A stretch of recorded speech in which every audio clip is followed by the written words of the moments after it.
Court room में live क्या क्या हुआ है, वो हमारे एक पत्रकार मौजूद है कोर्ट में, उनकी तरफ से ये संदेश आया, मैं बताना चाहूंगा ईडी की तरफ से क्या हुआ और ईडी ने क्या क्या कहा और केजरीवाल ने क्या क्या कहा, उन्होंने लिखकर भेजा है। देखिए शुरुआत करता हूं मैं प्रज्ञा जी, कोर्ट में क्या क्या हुआ है जनता बहुत जानना चाहती है और इस वाले उनकी इस ब्रेकिंग में यह साफ हुआ है कि जो बात केजरीवाल कह रहे थे कि मैं इस पर खुलासा, उनकी पत्नी जो कह रही थी कि इस पर खुलासा कल होगा, 100 करोड़ कहां गए, वो इसमें निकल कर आए। देखिए शुरुआत करता हूं प्रज्ञा जी, ईडी की तरफ से कोर्ट में अटॉर्नी जनरल एसवी राजू ने कहा कि केजरीवाल के बयान रिकॉर्ड कर लिए गए हैं, उन्होंने टाल मटोल करके जवाब दिए हैं। ईडी की तरफ से ये कोर्ट में जज साहब के सामने कहा गया। फिर ईडी ने कहा कि हम केजरीवाल का सामना कुछ और लोगों से करवाना चाहते हैं, जो हमने इससे पहले भी बताया था कि आप।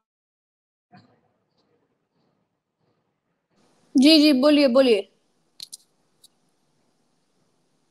मुझे लग रहा है भरत जी का कुछ नेटवर्क इशू की वजह से कनेक्शन टूट गया है।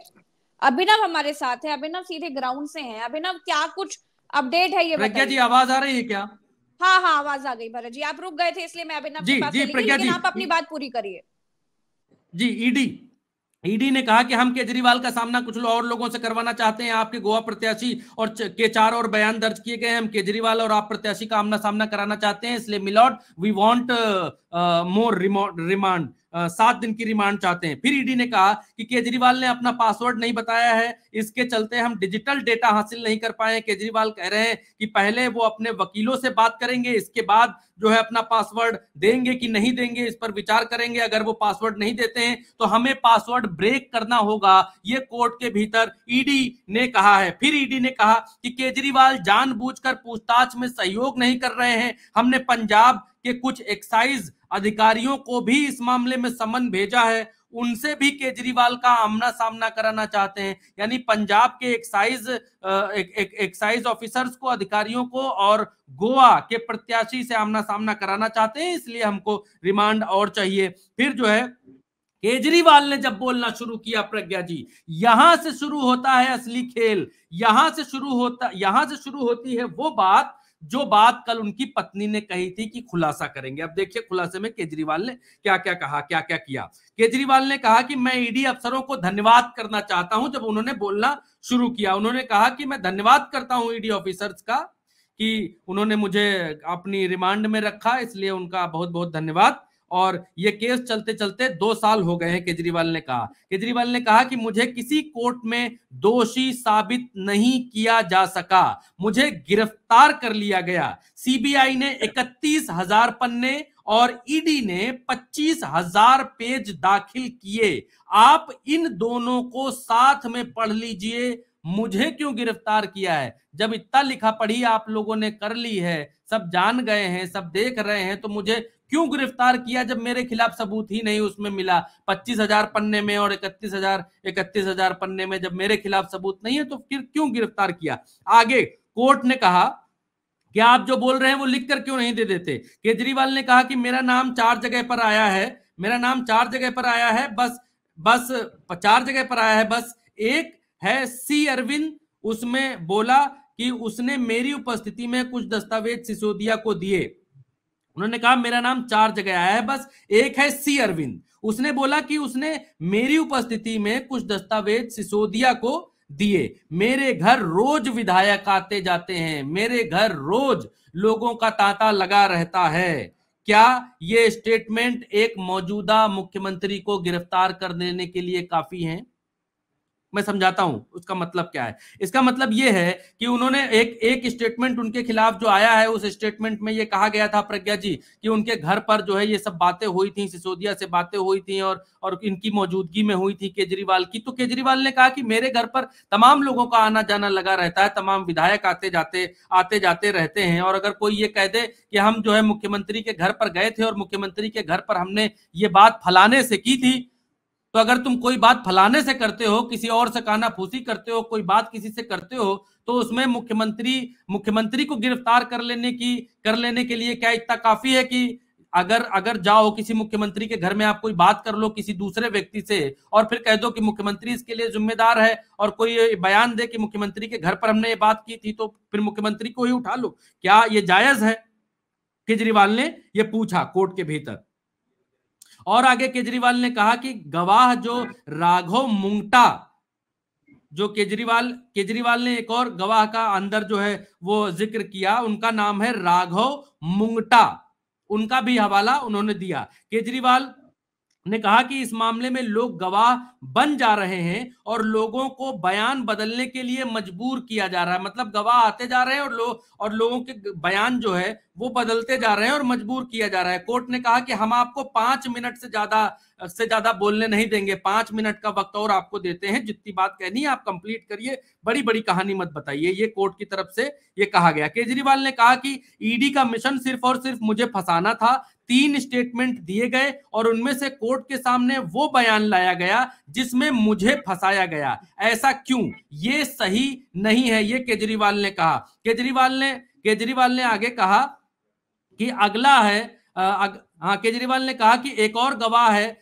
गवाह के 7 बयान दर्ज किए गए हैं, 6 में मेरा नाम नहीं है, जैसे ही 7वें बयान में मेरा नाम आता है उस गवाह को छोड़ दिया जाता है। ये सब केजरीवाल जज साहब के सामने खड़े होकर कह रहे हैं। प्रज्ञा जी, थोड़ा सा और है, मैं आपको एक एक करके बताना चाहता हूं, क्योंकि सब लोग ये जानना चाहते हैं कि कोर्ट के भीतर हुआ क्या, और अपडेट मेरे पास आ गया है और सबसे पहले अपडेट आया है, इसलिए बताना ज्यादा जरूरी है। केजरीवाल ने कहा कि जो गवाह है उसमें अगला है शरथ रेड्डी। मैं ये जानता हूं कि क्या ये 4 स्टेटमेंट एक मुख्यमंत्री को गिरफ्तार करने के लिए काफी है, हजारों पेज ईडी के दफ्तर में है जो हमारी बेगुनाही को साबित करते हैं, उन्हें सामने क्यों नहीं लाया जा रहा है, उन स्टेटमेंट्स क्यों नहीं लाया जा रहा है, सिर्फ और सिर्फ एक ही ये जो गवाह है इसी के बल पर मुझे क्यों गिरफ्तार किया गया। केजरीवाल ने कहा कि अब वो बात आती है 100 करोड़ वाली बात की, इसका खुलासा या सामना होगा। केजरीवाल ने कहा कि 100 करोड़ का शराब घोटाला है तो वो पैसा कहां गया, ये केजरीवाल कोर्ट के भीतर कहते हैं कि 100 करोड़ का शराब घोटाला है तो वो पैसा कहां गया।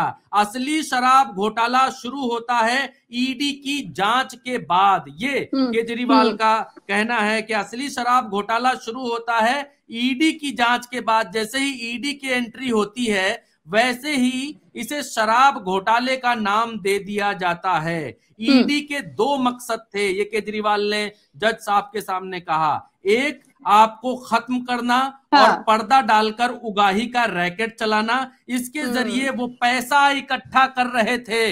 ये केजरीवाल का कहना है प्रज्ञा जी कि ईडी एक रैकेट चलाकर पैसा इकट्ठा कर रही थी, ये कोर्ट के भीतर कहा केजरीवाल ने। आगे उन्होंने कहा कि शरद रेड्डी ने 55 करोड़ का डोनेशन भाजपा को दिया, मेरे पास सबूत हैं कि ये रैकेट चल रहा है, मनी ट्रेल साबित हो गई है। उसने गिरफ्तार होने के बाद भाजपा को 50 करोड़ का चंदा दिया। ये कहना है केजरीवाल का प्रज्ञा जी कोर्ट के सामने। जिस खुलासे की बात कल उनकी पत्नी कह रही थी, उस खुलासे की बात केजरीवाल ने कोर्ट में की। ईडी ने कहा ईडी ने कहा कि इस मौके पर क्या ये बातें कोई रिलेवेंसी रखती हैं। ईडी ने कहा कि आप जो ये बात कह रहे हैं कि ईडी की गिरफ्तारी के, ईडी ने जब से इस मामले में कदम रखा तब से इसको घोटाला बना दिया, इसको जो है एक लाइन पर ला दिया और मुझे जो है फंसाने की कोशिश की। ईडी ने कहा कि इस मौके पर क्या ये बातें कोई रिलेवेंसी रखती है, मतलब इन बातों का क्या मतलब है कोर्ट के भीतर, ईडी ने ये कहने की कोशिश की। केजरीवाल ने कहा कि हम ईडी की रिमांड का विरोध नहीं कर रहे हैं, जितने दिन चाहे वो मुझे कस्टडी में रख लें, पर ये घोटाला है। उन्होंने कहा कि जो हो रहा है, जो गवाह के जरिए भारतीय जनता पार्टी पैसा ले रही है और उसकी कंपनी पैसा दे रही, ये घोटाला है। ईडी ने कहा चलिए कुछ लोगों ने उस मामले पर जिसमें कह रहे हैं कि लोग पहले हमारा, केजरीवाल ने कहा कि मेरा नाम पहले नहीं लिया गया और बाद में मेरा नाम इसमें लाया गया, तो इसके बाद ईडी ने कहा, ईडी देखिए क्या कहती है प्रज्ञा जी। ईडी कहती है चलिए कुछ लोगों ने पहले नाम नहीं लिए, ये जस्टिफाइड है, लेकिन उन लोगों ने पहले उनका नाम क्यों नहीं लिया, ये खेलना चाह रहे हैं। इन्हें कैसे पता है कि ईडी के पास कितने दस्तावेज हैं, ये सब इनकी कपोल कल्पना है। ये ईडी ने केजरीवाल को कहा कि चलिए कुछ लोगों ने पहले आपका नाम नहीं लिया, ये जस्टिफाइड है, लेकिन उन लोगों ने पहले उनका नाम क्यों नहीं लिया, पहले उनका नाम क्यों नहीं लिया, केजरीवाल का नाम क्यों नहीं लिया? ईडी कह रही है इन्हें कैसे पता कि ईडी के पास कितने दस्तावेज हैं और ये सब इनकी कपोल कल्पना है, ये कहा ईडी ने। ईडी ने कहा कि आपको फंड मिला जिसका इस्तेमाल उन्होंने गोवा इलेक्शन में किया, एकदम स्पष्ट चेन मिली है, हमारे पास बयान और दस्तावेज हैं जिनसे साबित होता है कि पैसे हवाला के जरिए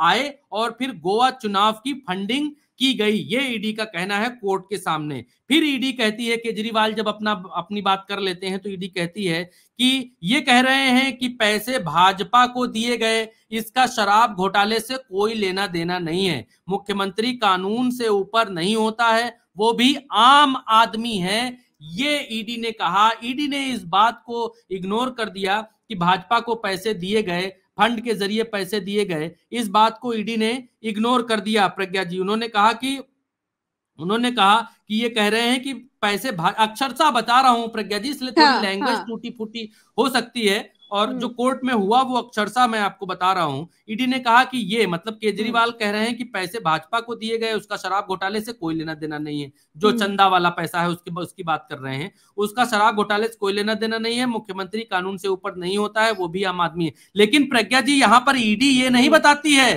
कि गिरफ्तारी के बाद आपका मेन गवाह भारतीय जनता पार्टी को चंदा क्यों दे रहा है, और गिरफ्तारी के बाद, चंदा देने के बाद उसको छोड़ क्यों दिया जाता है, उसको जेल से बाहर क्यों निकाल दिया जाता है। ईडी ने इस बात का जवाब नहीं दिया। ईडी ने ये जरूर कहा कि पैसे भाजपा को दिए गए, उसका शराब घोटाले से कोई लेना देना नहीं है, ये ईडी ने कहा। प्रज्ञा जी, अब देखिए ईडी आगे कहती है कि हमारे पास सबूत हैं कि इस आदमी ने 100 करोड़ की रिश्वत मांगी। इस आदमी मतलब केजरीवाल। ईडी देखिए किस तरीके से कहती है, एक चुने हुए मुख्यमंत्री को कोर्ट के भीतर, अक्षरशः शब्द कर रहा हूं प्रज्ञा जी, अक्षरशः जो शब्द है वो कोट कर रहा हूं। ईडी ने कहा कि हमारे पास सबूत है कि इस आदमी ने 100 करोड़ की रिश्वत मांगी। अगर किसी को बयान बदलने के लिए मजबूर किया गया है तो ये जांच का विषय है, क्योंकि ये केजरीवाल ने आरोप लगाया कि बयान बदले जा रहे हैं, मजबूर किया जा रहा है लोगों को मुझे फंसाने के लिए।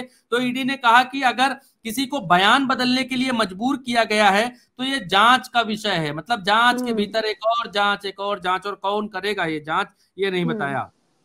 अच्छा, ये इतना जो है, इतनी डिटेल हमारे पास आई है। और इससे पहले जो बड़ी खबर है, जो आपने थंबनेल में 2 चीजें प्रज्ञा जी लिखी हैं कि कोर्ट में केजरीवाल की बड़ी जीत, तो कोर्ट में केजरीवाल की आज बड़ी जीत ये हुई है कि केजरीवाल को सीएम बने रहने की पर एक चुनौती दी गई थी। उनको कोर्ट में ये कहा गया था कि केजरीवाल अब सीएम नहीं रह सकते, क्योंकि वो जेल में से सरकार चलाना चाहते हैं और जेल से मुख्यमंत्री सरकार नहीं चला सकते, ये कहा गया था। और इस पर कोर्ट ने केजरीवाल को राहत दी है और मुकदमा ही खारिज कर दिया है। वो मुकदमा ही खारिज कर दिया है। उन्होंने कहा कि इस पर कोर्ट कोई डिसीजन, कोई निर्णय नहीं लेगा। इस मामले पर कार्यपालिका निर्णय ले, न्यायपालिका निर्णय नहीं ले सकता, इसलिए ये केस खारिज है। ले जाइए आप अपना केस यहां से। ये केस बनता ही नहीं है कि अरविंद केजरीवाल को मुख्यमंत्री पद से हटा दिया जाए और ये न्यायपालिका मुख्यमंत्री को, अरविंद केजरीवाल को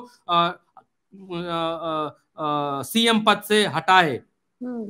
अच्छा, चंद्रकांत जी हमारे साथ हैं। भरत जी, चंद्रकांत जी के पास चलेंगे।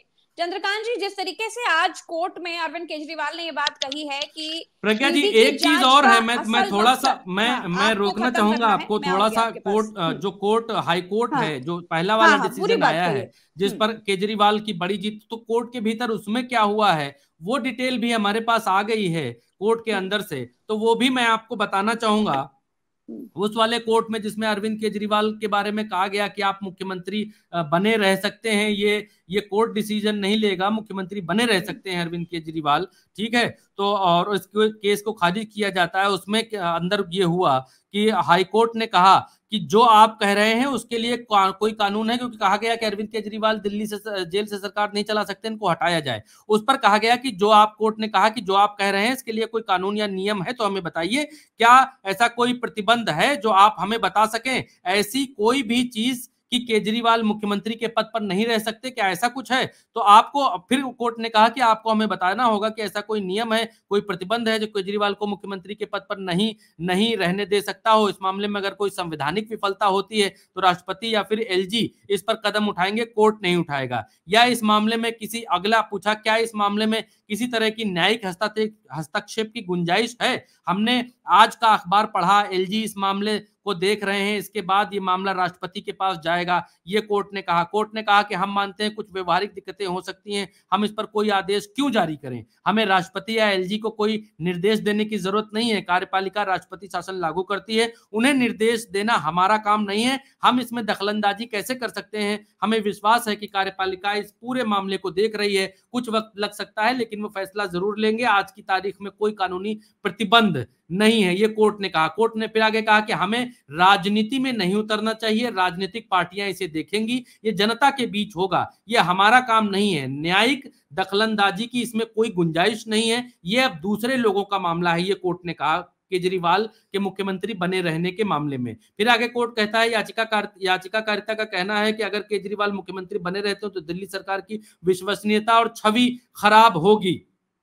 तो इस पर कोर्ट ने कहा कि देखिए ये मामला हम उन्होंने कहा कि हमने याचिकाकर्ता के वकील को सुना, इस पर कोर्ट का ये मानना है कि इस मामले में न्यायिक दखल की कोई गुंजाइश नहीं है, हम इस याचिका को खारिज करते हैं। याचिका की मेरिट पर हम कोई कमेंट नहीं कर रहे हैं। ये भी कहा कोर्ट ने कि मेरिट पर कमेंट नहीं कर रहे हैं कि अच्छी है कि बुरी है, लेकिन ये कोर्ट का मामला नहीं बनता है, कोर्ट में ये सब नहीं होगा। सो हम इस केस को खारिज करते हैं, ये राज्यपाल देखें और इसको देखें राष्ट्रपति। जी प्रज्ञा जी।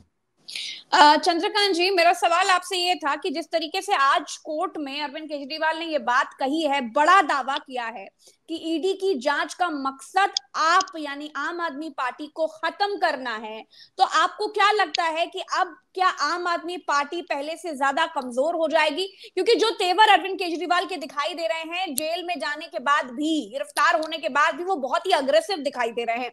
एक के बाद एक खुलासे अरविंद केजरीवाल करते जा रहे हैं और अभी भी लग नहीं रहा है कि अरविंद केजरीवाल चुप रहेंगे। देखिए, अरविंद केजरीवाल हो या उनकी पूरी पार्टी हो, हाँ। आम आदमी पार्टी और अरविंद केजरीवाल के जो तेवर है वो ये बता रहे हैं कि वो लोग झुकने वाले तो नहीं है। और जिस तरीके से वो इस मुद्दे पर अड़े, और सबसे बड़ी बात अरविंद केजरीवाल की पार्टी की, मैं यहाँ पर एक ताकत उनकी पार्टी की ये भी मानूंगा कि उनकी पार्टी ऐसे मौके पर बिखरी नहीं। आमतौर पर सियासत में हमने देखा है जब पार्टी का सर्वोच्च नेता इस तरीके की मुश्किलों में फंस जाता है तो जो सेकंड लीडरशिप होती है, जो पार्टी की दूसरी लाइन होती है, उनमें पद को लेकर, प्रतिष्ठा को लेकर और पावर को लेकर लड़ाइयां छिड़ जाती हैं।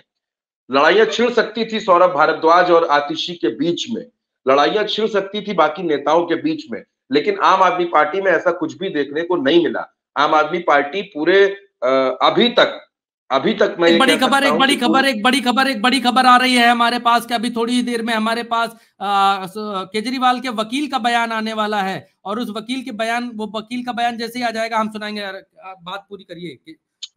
तो मैं ये कह रहा था कि आम आदमी पार्टी में आप इस पॉइंट को तो मानेंगी कि वो यहाँ पर वो प्लस है, यहाँ पर उनकी मजबूती है। और प्रज्ञा जी, इस देश में नेताओं का जेल जाना, हमेशा नेताओं के जेल जाने ने उनकी पार्टियों को ताकत दी है। आप देखिए जो लोग आज इस पूरे घटनाक्रम के पीछे हैं, उनकी भी पार्टी के बड़े बड़े जो सियासी दिग्गज थे पहले, बाद में उन्हें किसी मंडल में भेजा गया, वो भी जेल भेजे गए, उनके साथ भी इस तरीके की चीजें हुई। और इंदिरा गांधी के खिलाफ भी एक बड़ा आंदोलन हुआ, उसमें बड़े पैमाने पर नेता जेल गए। तो जेल जाना राजनीति में कोई बहुत बड़ी बात नहीं है, लेकिन आरोप क्या है? आप जनता के मुद्दों पर जेल जा रहे हैं, या आप किसी आपराधिक या भ्रष्टाचार की गतिविधि में, या फिर आप किसी साजिश के तहत फंसाकर राजनीतिक द्वेष विद्वेष की भावना के तहत जेल भेजे गए हैं। इन तीनों चीजों में बड़ा अंतर है। लेकिन आम आदमी पार्टी और केजरीवाल का जो स्टैंड है इस पूरे घटनाक्रम पर, ये जो पूरी चीजें हो रही हैं, वो अभी तक मुझे ऐसा लगता है कि बेहद मजबूत है।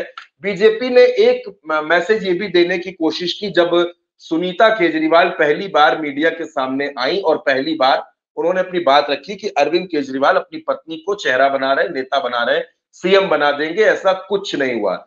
मुझे एक बात की जो आशंका पिछले काफी वक्त से हो रही है केजरीवाल के मामले को लेकर, वो ये है कि ऐसा हो सकता है कि एलजी इस पूरे मसले को राष्ट्रपति के पास लेकर जाएं और सरकार बर्खास्त हो जाए। हालांकि इस बात की संभावना बेहद कम है, बेहद कम है इस बात की संभावना कि सरकार बर्खास्त की जाए। मुख्यमंत्री बदल सकता है अगर बहुत ज्यादा संवैधानिक संकट हुआ, लेकिन अब क्योंकि समय ऐसा है कि कुछ भी संभव है, और अगर सरकार बर्खास्त होती है तो पूरी कोशिश होगी कि लोकसभा चुनाव के साथ ही दिल्ली में चुनाव यानी मध्यावधि चुनाव कराए जाए, केजरीवाल, संजय सिंह, मनीष सिसोदिया जैसे नेताओं की अनुपस्थिति में।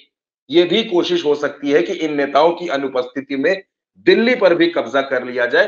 फिलहाल इस बात की संभावना कम है, लेकिन हो कुछ भी सकता है। लेकिन जिस तरह से अरविंद केजरीवाल की पार्टी, क्योंकि अरविंद केजरीवाल की पत्नी और उनके वकील को डेली उनसे मिलने के लिए शाम का वक्त दिया गया है, वो लोग मुलाकात करते हैं, उनकी बातचीत होती है, तो मुझे ऐसा लगता है प्रज्ञा जी अभी थोड़ा सा इंतजार इस बात का करना होगा कि अरविंद केजरीवाल पर आज जो सुनवाई हुई है रिमांड को लेकर, इसमें क्या कुछ और बहुत कुछ इस पर निर्भर करेगा। आ गई है बाइट आ गई है वकील साहब की सुनिए तो ऑनलाइन अपियर हुए और दूसरे लॉयर मिस्टर माता थे, उन्होंने एप्लीकेशन लगाई जिसमें 7 दिन का फर्दर पुलिस रिमांड मांगा और ग्राउंड्स लिखे हुए थे। केजरीवाल जी ने कोर्ट को रिक्वेस्ट की कि मैं व्यक्तिगत कुछ बोलना चाहता हूँ। उन्होंने सारे फैक्ट्स बताए कि उसको गलत तरीके से अरेस्ट किया गया, उसके खिलाफ कोई एविडेंस नहीं है। बाद में उन्होंने कहा कि in spite of all this मैं कोऑपरेट करने को तैयार हूँ और अगर आप पुलिस रिमांड देना चाहते हैं तो रिमांड दे दें, हमें कोई इतराज़ नहीं है। हमने फिर ये कहा कि पुलिस रिमांड तो दे दें, पर जो इनके ग्राउंड हैं इनको ना कंसीडर किया जाए without prejudice to those ground, because वो ग्राउंड लीगली सस्टेनेबल नहीं है। अगर आपने रिमांड देना है तो दे सकते। लेकिन जिस तरीके से केजरीवाल अंदर कोर्ट के अंदर बोले और कोर्ट ने कहा है कि ये सब आप लिखित में दीजिए, जी, तो क्या ये हुआ है पूरा? मतलब इस तरीके से नेचुरली उन्होंने कहा आप लिख के दे दीजिए, तो अप्रोप्रिएट स्टेज पे जो होगा लिख के देंगे। ईडी ने ये भी कहा है कि सहयोग नहीं कर रहे हैं जांच में, ऐसा तो कहीं नहीं बोला।